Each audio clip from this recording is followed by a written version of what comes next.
Oh, hi there. Cello. Hey now. Hola. And ba weep grana weep ninny bong. However you want to say it. Welcome to that Kev1 show.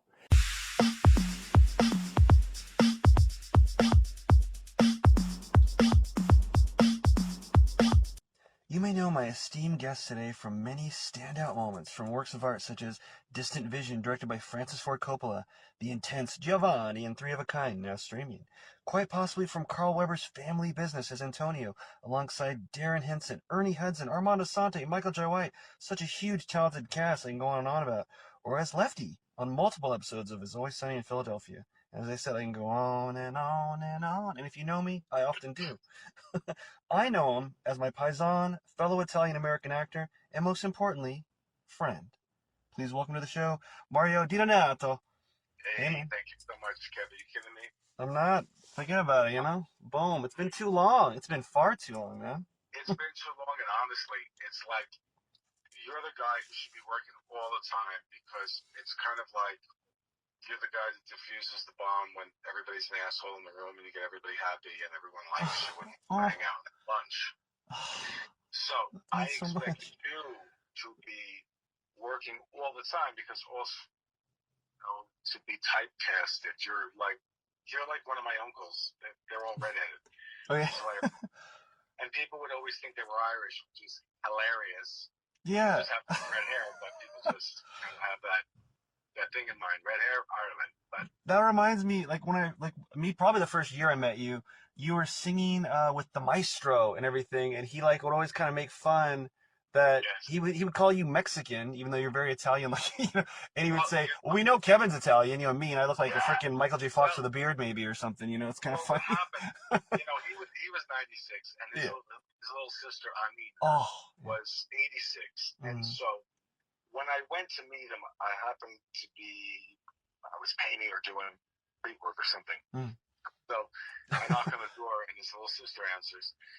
And I could tell she was Italian immediately. And I Oh said, yeah. "Ciao, Mr. Knight." And she said, "I don't speak Mexican, and which means I don't speak Mexican. Wait." And Like, so wait a I minute. hear her yelling because she only yelled. She never spoke. And she said, "I don't know. He's a Mexicano. He wants you." And so he comes to the door and he says, "Annie, he's Italian. Questo qua parla italiano." And so that was my intro to him. And she's going, "Oh my God, I don't believe it. Why you have no marcatura? Why do you have this bandana on your head?" You're like it's a sweat. It's hot, right? Because I'm working. Yeah. People with bandanas also on their heads. But Mm-hmm. she just assumed that I was Mexican because they lived in a gang neighborhood, Mm-hmm. and you either had the red or the blue handkerchief, and I just happened to have it on my head. So she was typecasting Mm-hmm. the stereotype rapper. So Just busting our that was balls. Mhm. You still sing at all? You know what? I really, Mm-hmm. I do funny shit. Like years ago, I did that "Who's Your Daddy" song with Kathleen, Mm-hmm. and Kathleen, who sounds like she's five black women. Yeah. Well, there was a remake of it this last year, like a new extended clip mix, and so I do funny stuff like that. Yeah. Nothing to be nothing to be proud of. You know what I'm saying, Kev? But Yeah. it makes Okay. me laugh. It's fun. So that's that. Yeah, I wish I could sing. I wouldn't even try with Maestro like you guys were doing because I No, don't know. no, It's like I I can do can't sing. voices, but No, it's. I can't sing. I just thought it would help me to, Mm, for whatever I needed to do. yeah.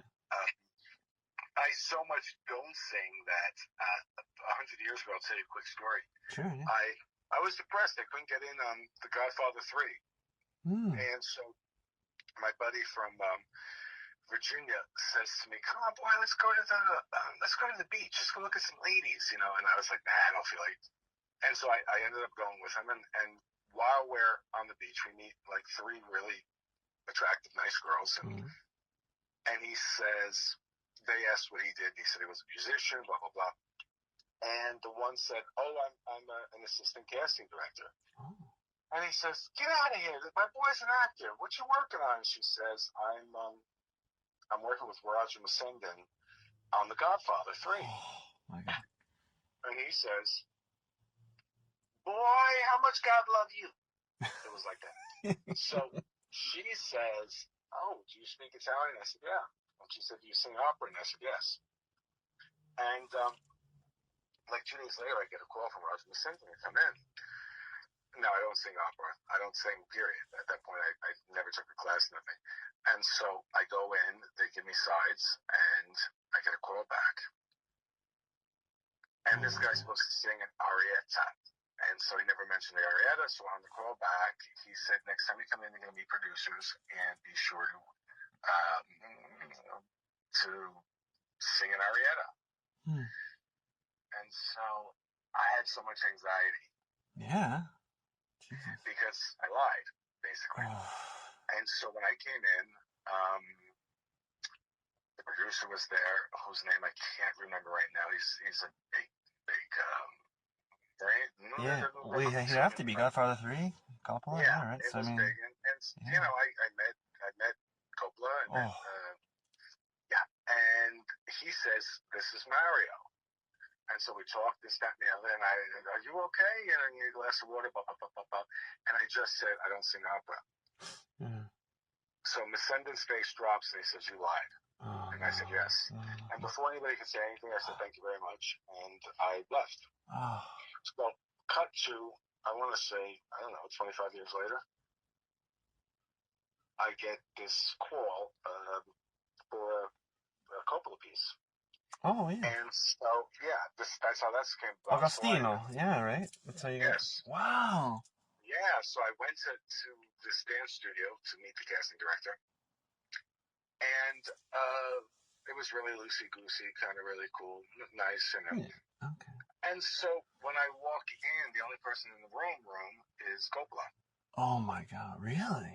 Yes, wow. This is true story. And I was like, oh my God, you know, what's going on here? So anyway, he says, Mario, sit down. And he's looking at my eyes and my ears, my hair, and my shoes. And he's just like really looking me over, and you can tell he's thinking. I don't know what the hell he's thinking. And he says, do you speak Italian? I said, yeah. And he said, speak. So I say something like, oh, io mi chiamo Mario, sono della provincia di Avellino, sono nato, blah, blah, blah, blah, this, that, and the other. And he says, no, I mean Napolitan dialect. And I said, oh, okay. So I said, come stai, mi chiamo Mario, sono da Avellino. You know, so I changed the whole thing. And he says, oh, good, like that. So he says to me, do you know any Neapolitan songs? And I say, yeah. And he goes, sing one. And did you just like try it, like skinning a cat maybe, or did you just do it, or just miraculous? Like that, he says. And he goes, 1, 2, and he claps his hands. And I start singing this old Italian song, which is called Mamma. And it goes, Mamma, la più bella canzone sei tu la vita, which means, Mother, the most beautiful song in the world is you. You're my life, my eyes, blah, blah. It goes on. And I go through one verse, and my voice keeps getting deeper and deeper until I'm talking like this. And the reason, it's funny now, but the reason is, this song, Mama, is a famous song that when you're at an Italian wedding, and there's a song and a dance, which is Mama, between the groom and his mother, and this is his last dance with his mother. I can't even fucking talk right now. Yeah. Before she hands him off to his bride. So it's the last dance, right? Yeah.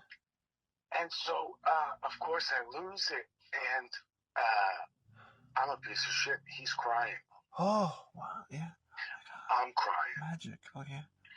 And he said, why is it that no Neapolitan man, the Neapolitan man cannot cry without, talking about his mother, singing about his mother.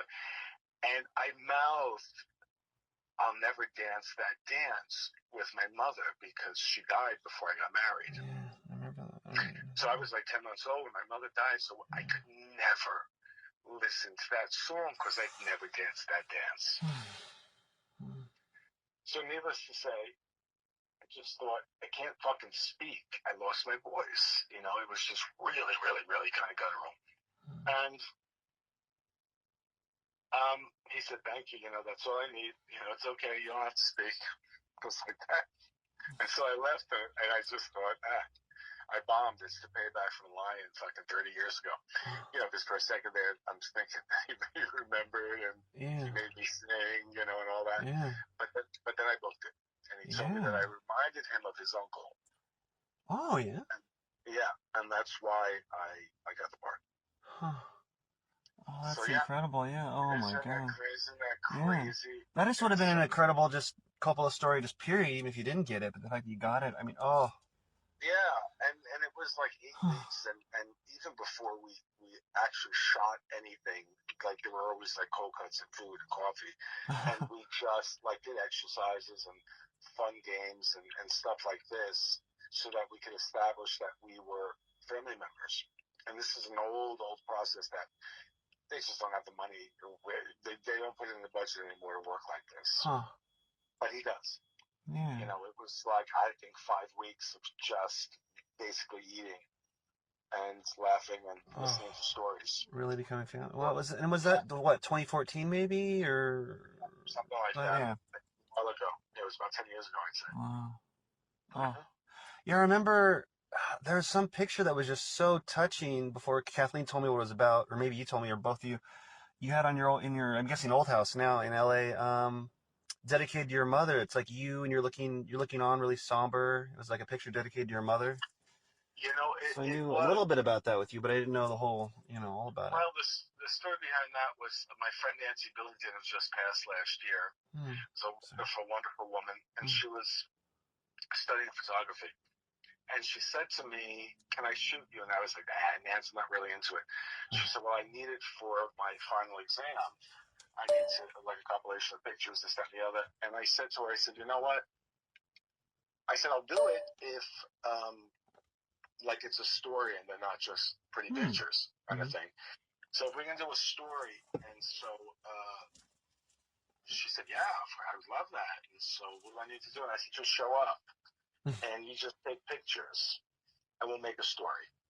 And so I went to the market, and I got like fresh mozzarella and cheese and bread and olive oil and all this kind of thing. And because my apartment was very 40s anyway, everything, it looked like, your grandmother's house in Brooklyn, And so she came in and I had all this food, and she started to nibble, and she's like, oh my God, I'm so glad you're going to cook. I'm glad we're not going to. And I said, Nance, you're touching the prop. Stop. And she said, what? And I said, well, you need to go get your camera, and I'm going to change, and I'm going to prepare a meal, and you just document this meal. And so she did, and by the end of it, she realized that it was an homage, and it was a dinner between this man and his mother. Wow. And she put together the piece, which was probably like 25 or 30 photos. And the backdrop was the Cavalletta Rusticana, which is one of my favorite pieces. And by the time you're halfway through, there's probably a minute and a half short. You're just reduced to juice because it's the music and the visual, and you just think that it's a vintage film with stills and just this music and these hands and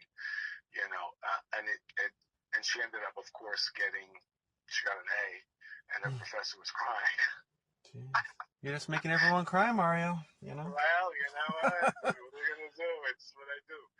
But we ended up doing another project on Bronson, the Batman Cave. We did this project where I was telling her about these Italians that live in actual caves, for centuries in Italy, and they speak dialect that's like ooga booga. They're so removed from modern society. And so I had two of my kids. Paola was probably 2, and Dominica was, I want to say, 4. and Tina, and we just like took a chair and just like little props in this old baby doll, and I had them in like old like tank tops as their garb, you know. And the piece was so stunning that it ended up in Florence in a gallery. The whole Oh my! How did it end up there? That's incredible. She went to Italy. She was showing a friend of hers who called wherever it ended up being. I forget. I have the information somewhere. And they said, we want to do an exhibit. And they just thought that these images were like archived.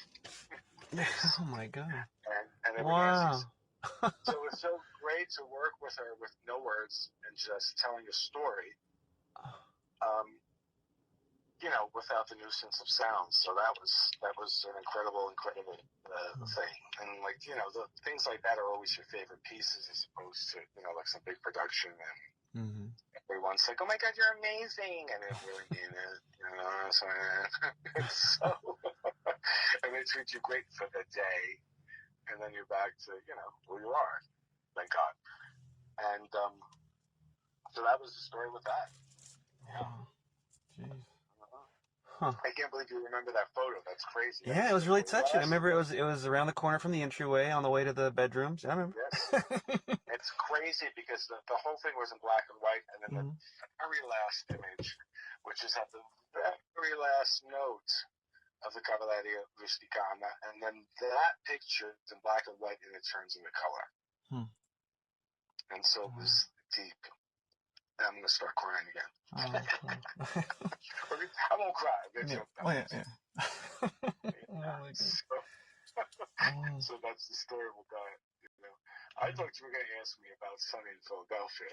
So yeah, we can get there too. Yeah, no, definitely. Yeah, that was a good story. You playing Lefty, and at least it was like was it a 4-parter? I know it was a 2-parter where they owed money, and you were. It was a 2-part, and actually, because they don't have guest stars come back for whatever reason, that's what they told us. But because those two, that back-to-back episode is the favorite amongst viewers, and so they actually called us back, and he goes by Fat James, the heavyset guy. Okay, yeah, fucking wonderful. Fat James, who was 40, passed away. Oh man, wow. And so, of course, we didn't do it. But the interesting thing about that, I'd never seen the show before.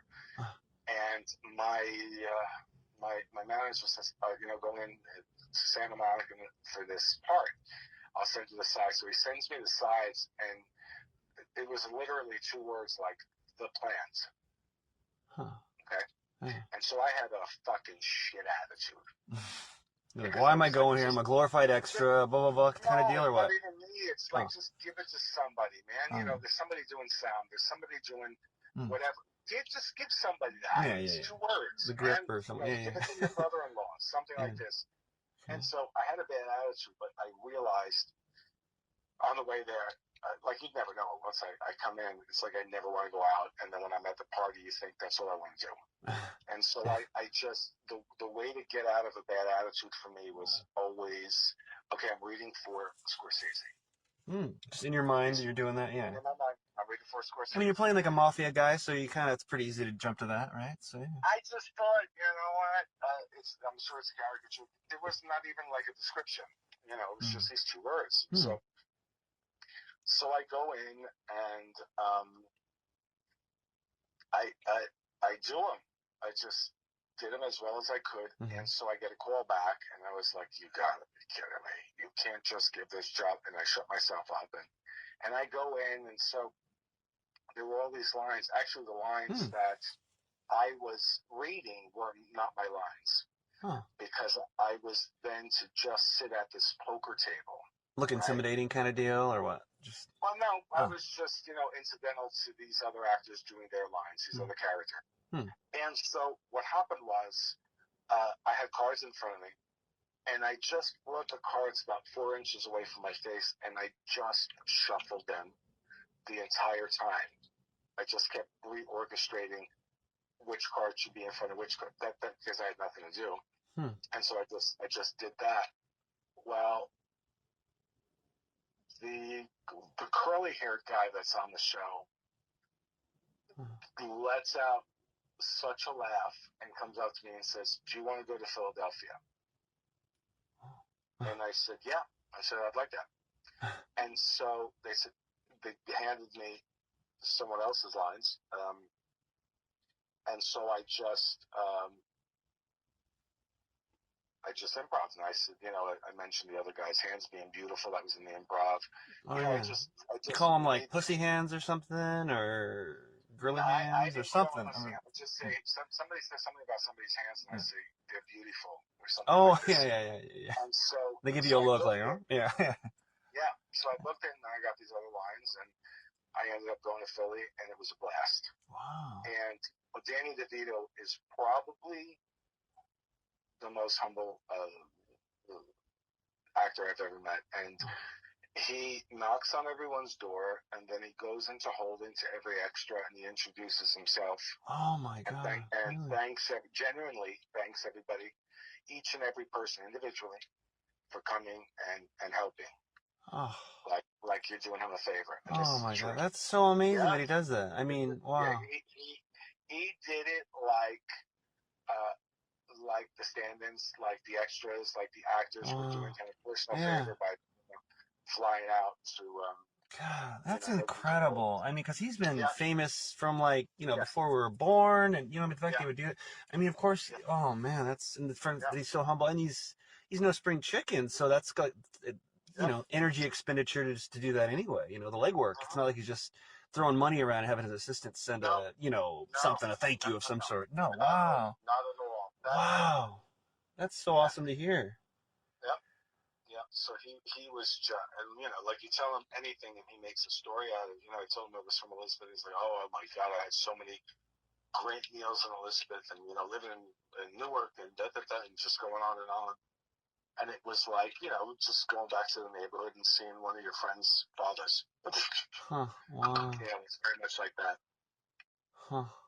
So yeah, it was great. He was a great guy, and everybody on the set was just. It was kind of Kev. It was kind of like a bunch of friends getting together and deciding to shoot something. It was really more like that than it was anything else. It really was. It does seem So like much fun. independent film kind of, especially the early seasons, right? But I mean, yeah. I don't know what it's like. Oh, to this day, you really haven't watched much of it? Or did you watch your You know what? episodes or what? I honestly, I still don't have a television, Mm. and I don't watch. I don't Hmm. just for whatever reason. It's just kind of like Hmm. Hmm. I don't watch TV, and I don't follow stuff. And Hmm. even on Are on you like family business. are you like Gene Hackman, where you don't watch your own stuff, or do you make a point to watch your stuff, or no? No, I don't watch TV. Period. So Hmm. it's not like I go home and I binge on Netflix. Mm-hmm. Or anything like that. I just don't. I've got coffee beans to roast. I got Mm-hmm. kids. Yeah. And I'm really not that interested. Huh. And Yeah. not that I'm not happy to work. I'm No. very No. happy to Yeah. work. But even with the show that I'm on now, I've never read a script. I read my sides, and and I do my work on the sides. Mm-hmm. And because at like 47, I was diagnosed with ADD, ADHD, Oh, I and didn't know that. what? Yeah. Oh yeah, and I was like, what do you mean? Is that what it is? And I remember the doctor was laughing, and he offered me a prescription that would help me.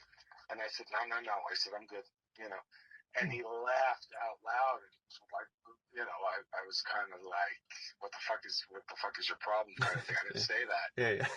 Why do you keep laughing? And he says to me, Mario, I get at least 5 people a week that try to convince me of what I'm diagnosing you to have.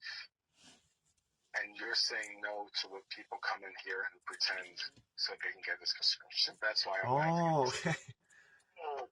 I said, Yeah. that's funny. I said, this was. That's good. That's like could be in a script. Knowing what was happening, that Yeah. definitely helped. So did you take the meds, or did you just take them and keep them in? No, No, still didn't take them. Yeah. I didn't because I just was afraid that maybe I would like them or depend on them, and what would happen if I go to get my meds? Yeah. So my paranoia came in. I mean, like, I grew up with people that would fight you, like you were trying to give them poison when you offered them aspirin. So, Oh. And so to this day, you still don't take anything for those no, conditions? No. I don't. Huh. I just know, you know, if there's no improv in work and it's like really, really, really to the word, it's difficult because words jump and they do all kinds of things for me, and it's like soap operas terrify me. Oh You my could stay God, up all that dialogue. Yeah, I really, had someone from the Young and the Restless on a few episodes back, and man, that's just insane. it The is insane. turnaround on that, it's just wild. It is because it's not just the dialogue. Well, the script person is living in your ass while Yeah. Oh, they have. just Yeah, I imagine they have to, because it's like you a. Not that it's not an art, but it's like an assembly it's line. It's just like boom, no, boom, boom, boom, boom, boom, boom, boom, one take, two take, or one take and a half. Boom, good. it's the art of technique. And Yeah. it's this. I knew a girl that had between 20 and 30 pages per day, and she had the gift of memory. And Huh. she'd say to me something like, "Okay, I don't want to see you till after 9 because I need 3 hours to work on my script. Man. Yeah. 3 hours. 3 hours is like 10 Yeah. lines for me." And it is an art form because not only is it dialogue, but the whole thing revolves around. It's like if I say, uh, "Kevin, Mm-hmm. have you seen Marlena?" Mm-hmm. Um, And if you mess it up, my cue's fucked up, and boom. no. It's Oh. not just that. Oh. It's like open the door, Kevin. Where's Marlena? Walk to the back window. Look out. Yeah. She was supposed to be here at 12:45. Go to the phone. Dial. I mean, there's so many actions Huh.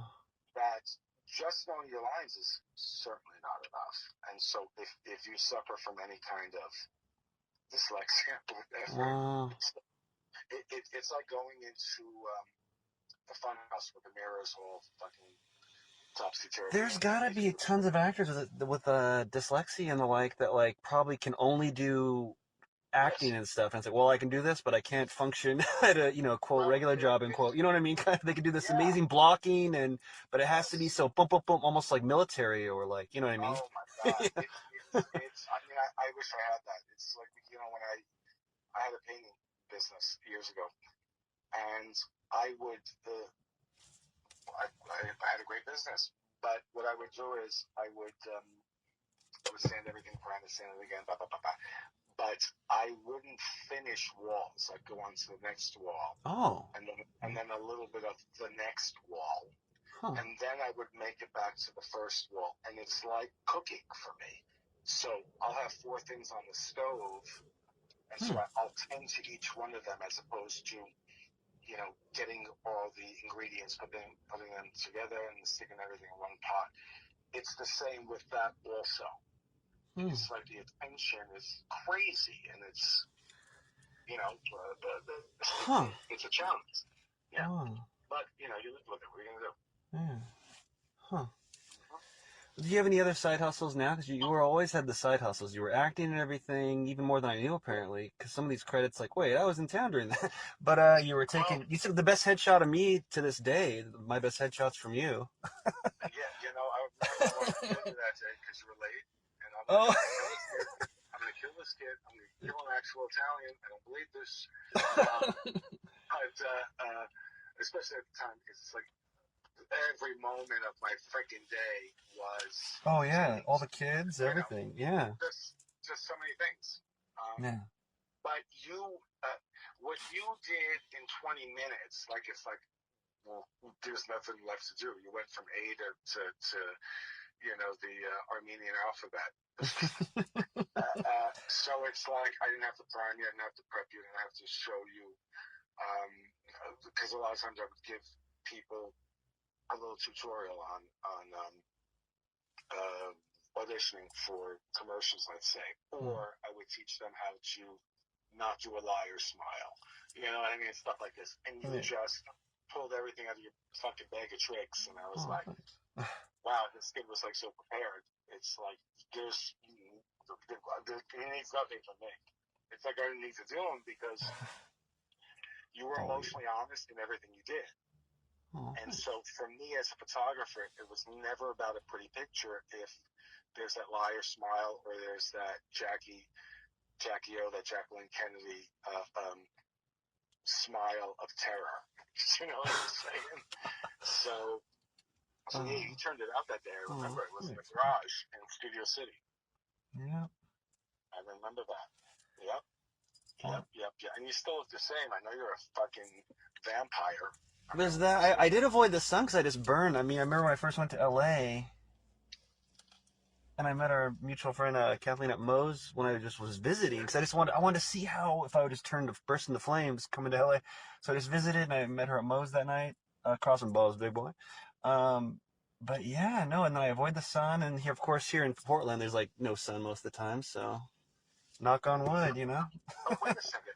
Yeah. Now, how is it that you and Kat didn't get married? I don't know. It just didn't. Because you know you're the one that got away. I'm certain. I mean, she didn't tell me that. She says that? She didn't say that. Oh. I know. Because I always say everything. You're like, I see it in her eyes. She's got the Irish side. Irish like terrible liars. That's why. I would be honored if, like, say she couldn't get somewhere in a scene and you just whisper as a director, like, and I'll probably like, Kevin. And, just gets her emotional, and then it's like this whole story. She drop her eggs. She would drop her eggs right there. Oh, God. That would be it. I wouldn't do that to her. Oh yeah, no, I think you were the one. If I could say that. Yeah, that's sweet. Yeah. It's not that sweet. Like it's tragic, motherfucker. Like, on the other side, it's not that sweet. It's a Greek tragedy. Oh. Yes, it is. Yes, it is. As it should be. As it should be. Balance. You know. Well, speaking of like love and all that, how's your beautiful family doing? Or however much you want to say public. I don't know if you're a public out there fam or what. But yeah, the family's good, thank God. The kids are all older, so I don't. Yeah. Romeo and everybody, and yeah, because, you know, I was always afraid of the kids getting into the business because it's just dangerous. My mind goes to places like, you have your kids and you got to live in Shadow Hills or Woodland Hills or something like this. And I never liked that. And it's funny because my kids went to Waldorf school. And what's that? See, for those who aren't familiar with Hollywood, and that sounds like a Harry Potter place, what is that school? It's a Rudolph Steiner school, and your kids basically are taught through nature, and there's a no media policy, like zero. Like no phones. Oh wow. No phones, no media, and so. When they get older, of course, the kids now sneak over to their friends' houses or they sneak in the TV, whatever the story is. And one of the kids told one of my kids that they saw me on TV with a gun. And so, you know, he approached me and he said, Dad, can you believe that he thought he saw you on TV with a gun? And I was like, well, that was me. It could have been this or that, actually. Yeah, and so I explained to him that, you know, that I acted. You know, because they didn't know or give it. Oh, they didn't. Oh, is this your youngest or? No, these were all my kids basically. They never saw me do anything. I never, you know, brought home an episode of anything or anything like that. I just didn't. And so, and it's weird because there were actors that went to the school that were parents, like the guy from Joey from Friends. His kids were there. Okay. And the LeBlanc kids. Okay. Who else? There was a bunch of them. C. Riley. John C. Riley's kids? Or is that? Okay. Kids, yeah. And wow. There were a bunch of them. It's interesting that you're in this business and you don't know about it. I mean, you know, they just, because they're not going to. And for me, it was always, you know, there was a lot of work, and I was happy to do work, but it was always, or for the most part, thank God for typecasting, but I was killing somebody or I was getting killed. And so it's like, what's there to brag and boast about? Like, what am I going to share with my kids? You know, this is how I paid for this $40,000 school. No. You know what I'm saying? It's like, so that was like a whole separate life. But also, different people knew me as different things. So it's like, because I was shooting a lot of people for modeling agencies, so people just knew me as a photographer, and then there were people that knew me as an actor. Then there's people that know me as the pizza guy. There's people that know me as the organic coffee roaster, the painter, So all these side hustles, people, I never talked about each other hustle, including acting. I never did.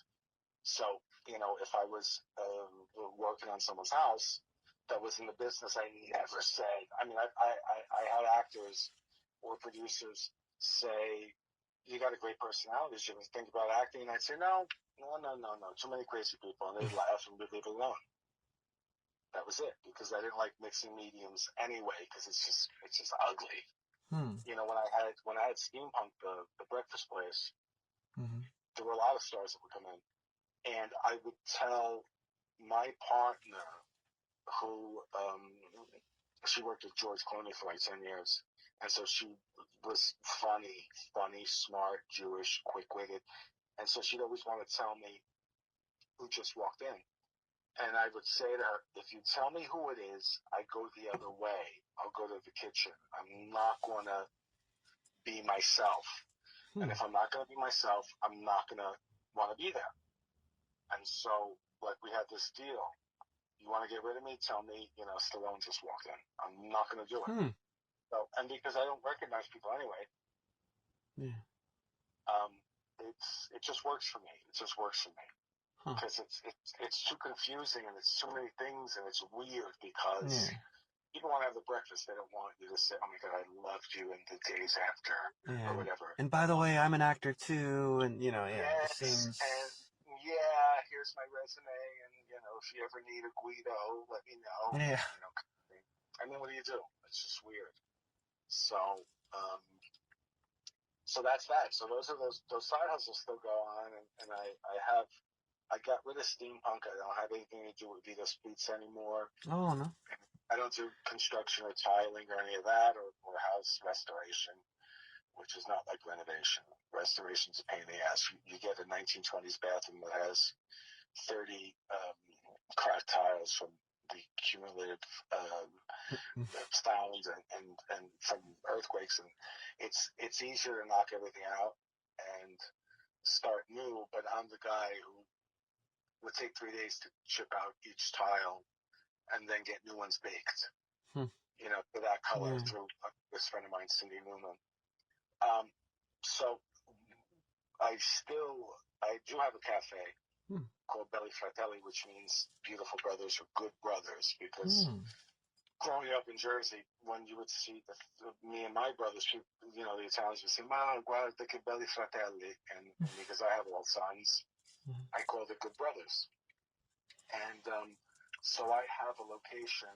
I have a little cafe, which is wonderful, because it is in the lobby of a medical facility near St. Joseph's, right across from the Disney Cancer Center. And when I was approached to take over the space, they wanted to do a kiosk with like 7-Eleven sandwiches and like pretzels and Coca-Cola and potato chips. And I was like, I really don't want to do that. But the building was kind of on me because they wanted somebody with like 10 years experience. And I'm thinking, to push potato chips, you're going to be kidding me. So I told them I would like to make a proper cafe here. If I had my druthers, I would, have pizza and I would roast on the premises. And I said I couldn't. But they did allow me to bring in plumbing and electrical and create this cafe. So if you're going in for chemo, you're going to have a cappuccino like you're in Italy, and you're going to have a fresh croissant that was baked at 5 a.m. Oh, wow. Or a salad that I made that morning, And so I have that, and, let me see, Nikolai and Paolo work there now. Oh, wow. Was kind of running it for a couple of years. And so that's a good thing. I feel really good about that. And I don't want to expand because, people always want to go into business, and it's always the same thing there. It's always like, I'll put up all the money and you run the place and we'll split the profits. And I always say, you know what? I'll put up the money, and you run the place, and we'll split the profits. Because it's like, it's a never-ending day. You know, you're married to whatever business you own. It owns you. And so, and because I'm a pain in the ass with roasting and bagging and labels and writing on each label what it is, because it really is from my hands to your cup, truly. It's not like an expression, you know? And so I can't do that, you know, with another place the way I'd like to do it. And the whole concept with this place was, when we all retire one day, we're not going to stop working. So I thought the people that I really love and family members, I could have them come train for 2 weeks and they can have a cafe. You know what I'm saying? So that was the idea with that. Oh, that's beautiful. Yeah. You want to plug the location or website or wherever the best way to? No. It's fine. No. Because I have people. I love you. You're too real. You're too real to a fault, I feel like. It's not in a bad way. Don't want to say. It's more work. You're making more work for me. Oh, no problem. No problem. I had wonderful people. I had 2 Airbnbs, and so we would always have like cheese and bread and coffee and olives and all this good stuff. And so people would order when they were back in places like, are you ready for this? Seattle. Oh, the coffee place. Yeah. And Hawaii. And I'm like, it's not like you can't get good coffee out there. This is ridiculous. And so, and I did have online ordering, but I can't stand it because I'm doing enough as it is, and then I gotta go to the post office and use their boxes, and then sometimes the box is it costs more than the coffee does, and I can't do it, so I stopped. Yeah, jeez. You know, I just tell people, just go into the shop when you get a chance, you know.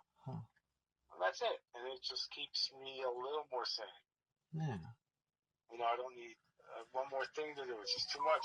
I would do it if I had a partner, if the kids were into it, you know, and somebody that would do that kind of thing. But it's like, if I don't do everything or most things, then I can't keep like if I didn't road, then I couldn't have the prices that I have. And then not everybody can have my coffee. You know what I'm saying? Yeah, it's really probably even more important than ever with inflation and everything, where everything's more expensive everywhere. Yes. Probably even affecting you. Right. Yeah. Okay. Plus, I can control the bean and where it comes from, and I just and I like that. You know, it's kind of like cooking. You know, once you make a marinara that's more than 3 gallons, it's no longer a marinara. It just becomes something else. It's just it could be 98% really, but it's not 100%. It's not you. You know, it's not you. So, and that might sound like, I don't know, it might sound like a lot of things, but I just learned that from the people that I learned how to cook from. You know, and so like when I say to my kids, if the pizza is $40, and then they finish my sentence, or the pizza is free, Dad, yes, it's the same pizza. It's like, yes, it has to be the same pizza. It has to be the same. You can't say, oh, well, he's not paying for it, or that guy's homeless, and, you know, she's got money, or whatever it is. You got to make the same pizza because the pizza's you, man. It's you. That's it. Done. You know? I love that, so, yeah. Getting a little of your fingerprint. Something like that. Your handprint. So with the historic strike ratified, like, did you have any projects that were like paused when you were like going 100% into your, you know, your side hustle business? That was, well, it's more than a side hustle business. I shouldn't call it that, but. Well, with the strike, I found out that they were going to expand my character, Antonio, on the family business. And so I was kind of like, you know, it was one of those things where it was ultra micro budget kind of thing. And so I was told, you know, you do one episode, you know, at this rate that is like extras for rate, honestly, you know. And if they like you, they'll call you back. Well, they called me back for like 5 more episodes, and my rate never went up. And the problem with that was this. I thought I didn't meet my minimum. as an actor to get my insurance. So Oh my having to God. pay over $1,200 a month for this insurance and then the kids, that job actually costed me. I could have made more money not acting and just paying for insurance. Isn't that crazy? Oh my God. Yes. And so they wanted to book me right before the strike. And I just told my manager, I said, listen, I can't do it. Yeah. This job is costing me too much. And I don't want to do it. Did you just say no like that, or did you say, like, if they raise my rate, I'll do it, or Well, no? they Like, I mean, that goes weren't without raising saying, the your rate. manager, but They didn't do it before, and I just told them in no terms. I said, I can't physically do this job and not worry about insurance for my kids. Yeah. And no, and it's not like, oh, I have this great credit and I love it, and this is, it wasn't like that. It was very practical. It was like, oh, good, insurance, I said, well, what do you mean the rate is such and such? I won't even say it because it was so incredibly unfair to anyone, having nothing to do with credits, no credits. It's like, you can't pay somebody, 20-something bucks an hour. That's on a TV show. Yeah. Because it's legal through SAG, because, That is they're able crazy. to do it somehow. And so, so that was that. And then went into negotiations, and they came up with a number, and I agreed to it. And then I got booked to shoot the next week, and then we striked. We went on strike 3 years later. That is wild. And now it's over, and so I've shot a couple of episodes since the strike ceased. So, which is good because my character is bigger now, and you're going to be seeing a lot of me through season 5. You'll tell me how I did. Ooh, yeah. Yeah. Well, you might not watch it, but I'll check it out. I'll give you. No, I won't watch it. I will though, bro. I'll tell you how it goes. That's cool. That's cool Yeah. too. Man, you sent me those pictures. I can't believe a lot of those hard-hitting co-stars, like Michael J. White, Great. Ernie Hudson. I was like, whoa, I gotta check this out. Let me tell you, Michael J. He is a prince of a man. Oh, good. I would hope so. I will tell I've been a fan forever. Oh, yeah. You don't know who's who. Everybody's has to get COVID tested before they go in. You don't know who's who. And so this guy comes walking up, and he's walking up a certain way, and I start laughing. And I say out loud to him, I said, back in Jersey, we would all know that you're a cop. You know that, right? And he starts laughing and says, I teach martial arts to cops. And I come from a family of cops back east. Shit. Well, I didn't know that part of him. I knew he's a black belt. Wow, okay, yeah. Sorry. And I was like, well, you can't hide behind your finger. I mean, like, we would all know. It's specific. It's not a West Coast cop. There's no sunglasses on. There's a kindness. It's just a different, and you can see him just look at everything he's very naturally elegant. He's a prince of man, I'm telling you, this guy. He's got these manners about him. It's like he was raised by his grandmother. He has that kind of spirit. And it's funny because, after about 15 minutes of talking, this, that, and the other, I come to find out that I'm doing a scene with him. And I was like, we're going to be doing a scene together. It's so good that we talked, and this, that, and the other. And I didn't realize that, we're supposed to be at odds. And he's great guy. Oh, cool. Sean Reingold is like a freaking big teddy bear. And Darren, who plays Orlando, is so solid, and it was crazy because when I was working with him again, and he just reeks of, I don't care what he sounds like, because it's part of the character. He just reeks of being well-read and well-trained. He just does, right?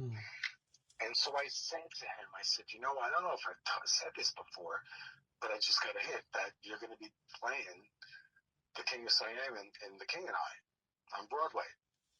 So I'm going to find out, he started out on Broadway. And he says, I love The King and I. I was like, people don't understand that it's not about, like a school teacher and the king. It's about, power struggles and race struggles and this, that, and the other. And I'm like, I just got a hit, bro. You're going to be playing. And ironically enough, I can't I could hardly work a cell phone. I get home and I get this hit like, you got to do more, Mario.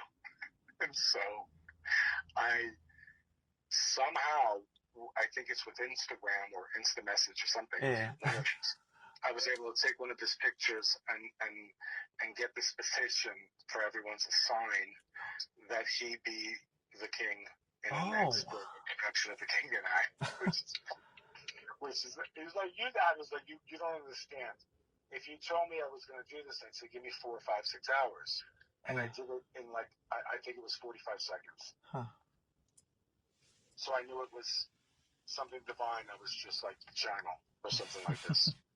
And I do know that he's going to be playing this character. I just know it because I saw it. I got such a hit, man. I'm not saying I'm psychic or anything like that. And when I said to him, did I ever say this, or am I having a deja vu? And he said, you mentioned it to me the last time we worked. And I said, okay, well, it's happening. It's on. It's in the book. Like, it's in the book. You're part of his team now. You're like his manager, kind of. Well, no, it's just one of those things. You know, it's like we keep so much to ourselves. You know, and certain things, I think, not only can they not hurt, but they can actually help. You know, or they can inspire, or whatever the story is, and you got to roll with it. I mean, you got the hit. You knew it was meant to be, and now you're just part of it, part of that cosmic web. You know, you just link the two pieces of the web. Yep, that's it. The web weaver. There you go. There you go. Yes. Hear that, Marvel? Cast Mario as the web weaver. Summer 2025. Yeah, let's do it. You know, so I'm still chipping away over here. And I was so excited when you sent me those pictures, and you know, you don't look older. You look a little more, what is it? A little more action guyish in those suits. No, so I was like, you know, I have a hernia, and my waist is like 4 inches more, and I'm bloated, and it's fine. It's so fine. Like, well, I mean, so you didn't send me a full body shot. It was, you know, waist up, but still, you know. So I'm being honest. But well, you know, suits change people. It's true. They give everybody a good body, I guess, or something like this. So it's funny because I had a scene with Dominique, and they said something about coming out of the shower with no shirt on, and I was like, I didn't do this when I could, and I ain't doing it now. So like, I brought a robe, or you have one for me, but I ain't coming out with this. You know, I have a hard time enough with my lines. That's all I need. You know, and so what they end up doing? Would they film with a robe or like a tank top or what? Yeah, I just came out with a robe and, you know, on the bed with a robe. And, you know, it's crazy because when you're supposed to have like a love scene or something intimate, you know, there's 40 people on you. Dude, yeah, no kidding. Like, I don't know if I told you about this because I don't know if it was right before I moved back to Portland or up. It was in Hollywood. I had this audition for Operation Repo, and it went great. It was an improv scene. The audition was all improv and stuff. And I don't know if you know Operation Repo, but it's like kind of like Cops, but like it's Repo Men, you know. And so they always, you know, people are, you know, each time people are improvising all the lines and everything, but they, you know, you have an end destination, like, oh, you're fighting with your girlfriend, and they repo you, okay.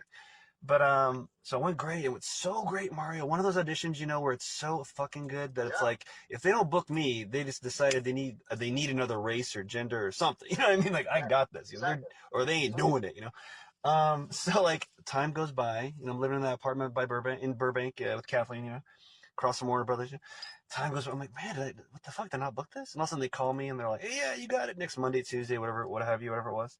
And I'm like, cool, it was great, you know. And they said, oh, by the way, it's in the nude. Are you cool with that? And it was just like on a dime, they just dropped it. I'm like, and you know me back then. I was struggling to make ends meet even, and I just wanted it. Period. And I was like, yeah, it was pixelated, but it's like, yeah. So I mean, I did that improv in the nude. So talking about love scenes with the X amount of crew around, yeah. Oh my God. Operation Repo. I think I don't know if it's on Roku or Tubi. It's on one of those when you search on your smart TV. But it's like. Oh yeah, I know. Yeah, I get a little more famous, and all of a sudden they're like, we have this app now where I'm pixelated. No, it was cold. Oh my God. I'm telling you, I'll have to release a sex tape to Counterbalance. That's crazy. That was before I was in the union, so yeah, I mean, I would have went to a management. But yeah. Yeah. No, I remember booking my first commercial, and they flew me and Willie Garson. He wasn't a big actor on Sex and the City yet, and Roseanne Arquette was in it, and James Brown. And so they hired 3 flamenco dance couples, and like the club had literally 800 extras. And thank God for not knowing things. And what I mean by that is, I was complaining that I'm not getting enough auditions, and my commercial agent was also my modeling agent at the time, and he's like, I'm going to call you right back. Calls me back in 10 minutes. He goes, okay, tomorrow morning, flamenco dancer, bring your flamenco outfit. And I was like, okay. And I didn't know what to do. I really did not know what to do, and it was crazy. I go to my friend Linda's house to talk to her about this, and on her TV, there's Ricardo Montalban in the Flaming Flamenco. And I was like, oh, I could do that. And so I called a friend of mine who was a plus model, and I said, I need to borrow like a big blouse of yours. And so I did that, and I got these like cha-cha boots from another friend of mine, blah, blah, blah. Now, when I go to the audition, there's a lineup, like a chorus line. Oh, no, yeah. And there's people stretching, they're putting their ankles up to God and all this kind of thing. And the guy in front of me, he says something like, my name is Marcos. I'm doing flamenco puro on the Broadway. Do I know you from there? And I was like, no, maybe you know me from the pizzeria on the Cienega. And so I got really intimidated, and I thought I should just roll. And I didn't. And for whatever reason, I go in, and they were like, we have Barbara who's going to be your flamenco partner. And so it's getting worse and worse by the second. So they play the music, and just out of nowhere, I just went into like a freestyle flamenco. It just picked up as many things that I could remember from Ricardo Montalban. And she's spinning with this tutu kind of thing on, blah, blah, blah, blah, blah, with my hands, and stamping my feet, blah, blah, blah, blah. And so I booked the job with 2 other principal dance couples, as well as with Barbara. Look at you. Barbara did Grub Light. Now, one guy who was a great guy was Madonna's choreographer. And the other guy was like an Avenelli teacher. And then there's me. And so the whole thing revolved around, Polaroids of Willie Garson and Roseanne Arquette going throughout the city, and James Brown, and this, that, and the other. And so when they get to this club, they take Polaroids, of course, and the still photographer, Richard Noble, fantastic, just incredible photographer. It's actually Nobile. He's Italian. They took the E off for work. He's taken, 10 hours Polaroids of everybody. And in the commercial, when I go to the club, the Polaroid comes out, and it's me and Barbara.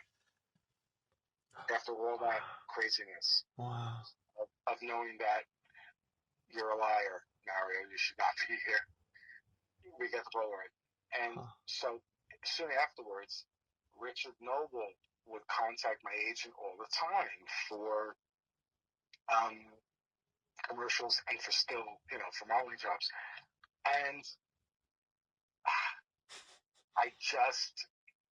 it was that kind of thing where you go in and then they want you to take your shirt off, and that could be fine, it happens. But sometimes it's not really needed. Like, why are you? Well, when I was told, it was like, well, this is for a bathing suit thing for Evian water or something like this. And the casting director said, just, you have underwear on. I said, yeah. So she said, just take your pants off. And so I take my pants off, and she says, you got to be kidding me, because I had long johns on to my ankles. She goes, do you have anything on underneath that? And I said, no. And so he calls me up like, why do you keep turning away work from me.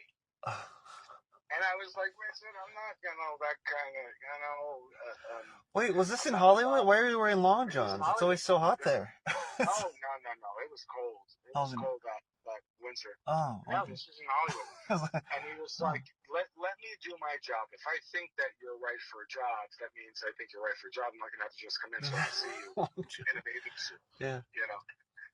And so that's that story. Isn't that crazy? I mean, like, when something's meant to be, it's like, if we're going up for an Italian roll, and I just call up all my friends that are the same type as me, and I remember my wife saying to me, "Why do you do that? You're messing up your odds." And I'm like, "Listen, if it's my job, it's my job. If it's their job, it's their job. It has nothing to do with me. But to have the opportunity makes everyone's odds better." And that's that. And I believe that. I really believe that. Yeah, it makes sense. Just the way it is.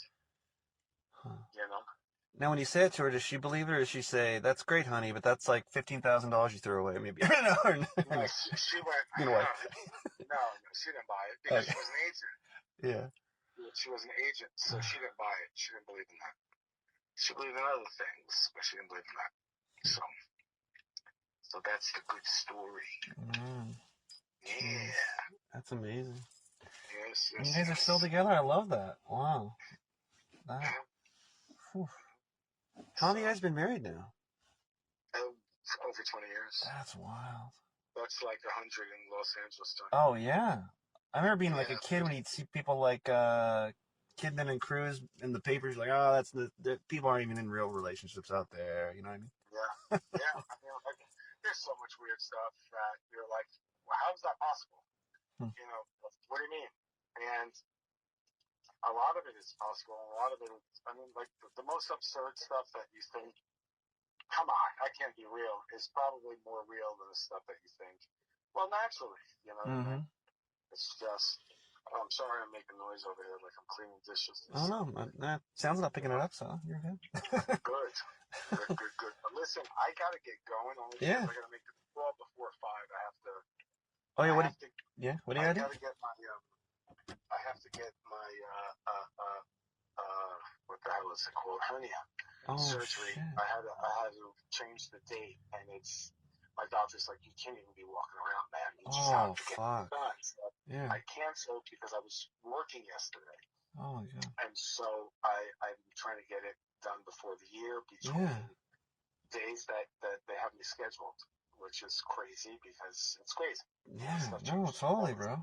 Yeah, Well, I mean, we've taken enough of your time anyway. I mean, I'm definitely hitting you up next time I'm in Cali for sure, bro. It feels like 10 minutes, which is crazy because I was like, he's going to be like, okay, we got everything in like 10 minutes. What is there to talk about? Like, how interesting is what I'm doing here? You know what I mean? Yeah. Oh, so interesting. I can't believe it's 10 to 5. That's crazy. That's wild. It's We've crazy. been on the phone for an hour. Yeah. It's insane. Yes. But I'm glad you're doing this. You got a great voice. Oh, as do you. You Know how to diffuse the wicked, and you gotta keep acting because you got enough personalities for 3 people. Oh, thanks, man. That means the world. Don't stop acting. I won't. Do this as a side hustle. Okay. Everything is a side hustle, including the acting. Because the thing is, we make it so precious, and it's not. It's not. It's a silly business that we take so seriously, and it's no different than any other side hustle. And the minute you take it seriously, I think your odds of working weaken. I think you're right. Yeah, no. I just do. It's good. You get it good. You don't good. You have so much to do. There's so many other things to do, and you do them. It's like recess as a kid, I mean, Yes. It's like, Yes, it is. You're playing recess. Right. You're really Batman. You're really Lion-O in that moment on the playground, and then it's over, but boom, Yeah. Go clean your room. Yeah. Go clean your room. Go help your mother. That should be your stand-up special on Netflix. Mario DeVito, go clean your room. Netflix Thursday. Oh, yeah. Is that it? That'd be good. Yeah. I keep saying, somebody needs to get a crew of just good actors or funny comedians and do in Living Color because nothing's funny anymore. No, I know. Yeah. Like nothing's funny. If I try to watch any kind of stand up, or like Saturday Night Live, it's just nowhere near funny. It's It's not weird. smart. It's not funny. It's not. Like there's some good SNL, but sometimes it's so insane how so often the sketch just ends. I'm like, wait, that was written? That's what they That's came up with over a week of writing? It's like, are you and kidding me? it's not funny because everything is over the top. And yeah, and there's a lot of talented people in there, but I mean, it's just so crazy how it frequent. It's just like, wait, what? Like what? Yep, yep, yep. It's an odd and it's a weird thing. Hmm. So yeah, so you need to do that. Keep that in the back of your head. Get a green screen. Grab a bunch of people and write good sketch comedy, man.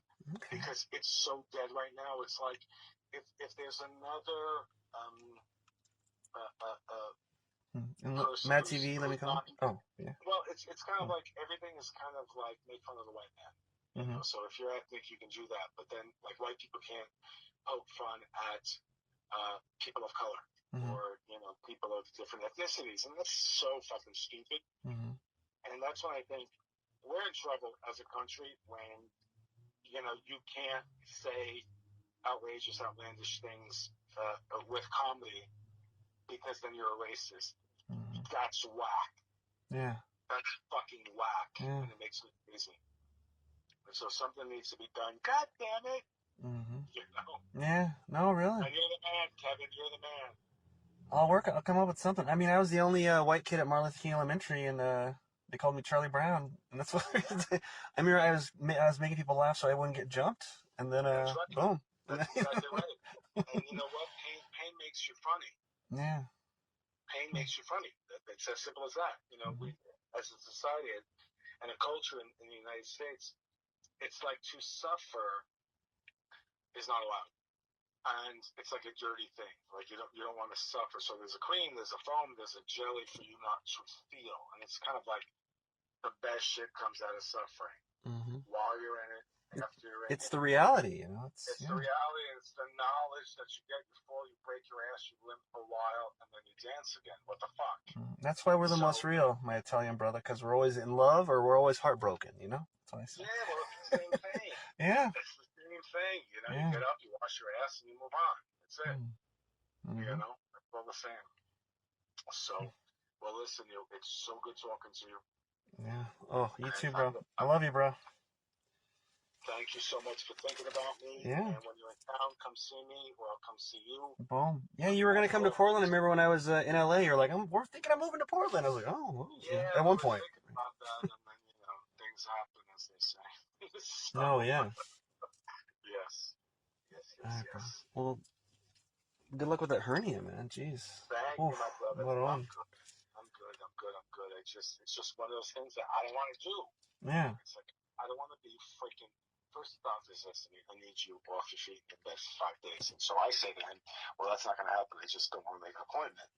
And then he says to me, "Can you give me 48 hours?" And I'm like, "I like the negotiating. I like it, and I get it." Yeah. Well, now that you got your insurance with family business and all that lined up, you can do it. So, yes, I can do it, and I don't have to worry. Even though I'm still at about $1,000 on this procedure. Don't miss me out. I'm like, did I not need to deduct the I said, oh yeah, you did. Okay, what's that mean? So. Yeah, don't get me started on that. You gotta take care of this stuff when you can, because I finally got all my teeth all good. I had a broken crown, and then I overcompensated and broke a molar on the other side, and they convinced me to get bovine implants, and so I got those.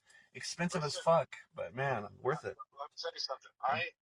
One of my teeth fell out of my head, and I cemented it in for 1 year and 6 months. Yeah. And my dentist was like, "You gotta be kidding me! You went to another dentist, Mario. It's fine." And I was like, "Doc, teeth are no different than tile. I know how to restore, and I'm telling you that I put the tooth back in." And so when he takes the tooth out, he's like, "Wait, what did you use to glue this?" And I was like, "Well, it's kind of a combination between a mastic and cement." And I knew that would not come off. And he was just beside himself. He was just beside himself. And now he's reverse engineered it, patented it. Now he's gonna be a billionaire. Great. I don't know about that. He was just like I hate to say that you did an incredible job, and I was like, thank you. I needed my truth, and you know, that's that. You just restore the cathedral that is Mario. You know. That's it. You make the salt. Same thing. You wash your kid's ass. It's the same thing. Everything is the same, kid. The older I get, the more I know that everything is the same. Mr. Miyagi was right back in 1984 on Karate Kid. Same. You're right. Miyagi number one, man. He knows. He number one. That dragon, you know? So, well, listen, have a good night. I love you. You too, bro. We will hang soon. And I will see you soon. Oh, okay? tell everyone that I know I love them, and boom. Definitely. No doubts. I'm going to call Kathleen right now. Boom. Love it. And I'm going to say, don't listen to our podcast because I didn't say it. There's the dirt. You know, I said avoid episode 21 in 2 weeks. Just forget about it. You know. I'm going to tell her, I outed you on episode 21 to like that. So she says no. Everything, the dirt. Say tea has been spilled. Yes, exactly. I got pictures too, but that's the next time. All right. All right, Kev. Have a good night. Love you. God bless you. You too, man. Bye. And that was multifaceted Mario DiDonato. Catch him now in Family Business and much more. If you just look him up on IMDb, you'll find all his stuff. Like 7. I was surprised he was in that. And, musical guest. Just got booked for next week. So when you hear that person, like, that was that. But I mean, so much more, like a Ford versus Ferrari, and so many things I wasn't even aware that my good friend was in. So IMDb him. Like you said, Family Business is what he's working on right now for a bunch of episodes. So yeah. Thanks for catching up with me while I caught up with an old friend. And cherish your friends, folks, like I cherish you. Good night.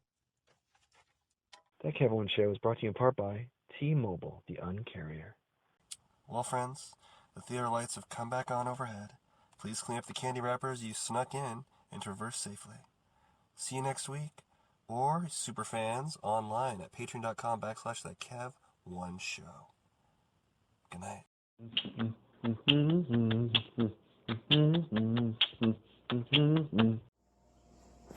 This portion of That Kev 1 Show is supported by Bohemian Dream Gifts, made with organic and natural oils that nourish and hydrate your skin. Man, I don't know if it's the weather outside or the gym that was killing my skin, because my right elbow on the, it itched like the Dickens, like I was becoming like the lizard from Marvel Comics. I think it's that machine where you put your elbow in and do the lifts, for the bicep. But I was itching my skin like crazy during, I won't say who because I don't want them associated with rough skin, with one of our guests here in the near future here. But my right elbow was getting ashy and coming up, getting red and irritated. Anyway, I used some of the promotional cookie dough body oil from Bohemian Dream Gifts that they gave us, and my skin, I'm not kidding, came back. I can vouch for that one. The cookie dough body oil. The cookie dough body oil brought my skin back to life like an Evanescence song. I'm not kidding. My skin is smooth and happy again. 100%. You can buy cookie dough oil on Etsy at the Bohemian Dream Gifts shop. Check out their other stuff as well, but that's one that I swear by now. And as soon as my promotional one runs out, I'm going to order some myself. So go to Etsy and visit the Bohemian Dream Gifts shop today. What's better than your favorite talk show? Well, maybe homemade delicious food, cold beer, or a drink of your choosing in a comfortable atmosphere. Well, look no further than the Boulevard Tap House for the world-famous fish and chips, seafood, all-around delicious menu with pizza, all kinds of food, wings, steak bites, anything you can imagine when you want to watch the big game or catch some live jazz if you pick the right night. Open 7 days a week. Go to boulevardtaphouse.com right now. I like to go to their Terwilliger Curve location. That's the home location for their not only their fish and chips, and they knew that they always used to give me Caesar chicken salad and wine. They kind of made jokes and made fun of me that. My favorite food there now might just be the brand new Mark Kevin. It's a margarita pizza named after me. Don't know if they did it because I'm Italian or what, but I had it, and it is delicious and, dare I say, nutritious. Anyway, friends, go on in, have a great time. When you're there, you truly are family. No cap. Enjoy the Boulevard Tap House today.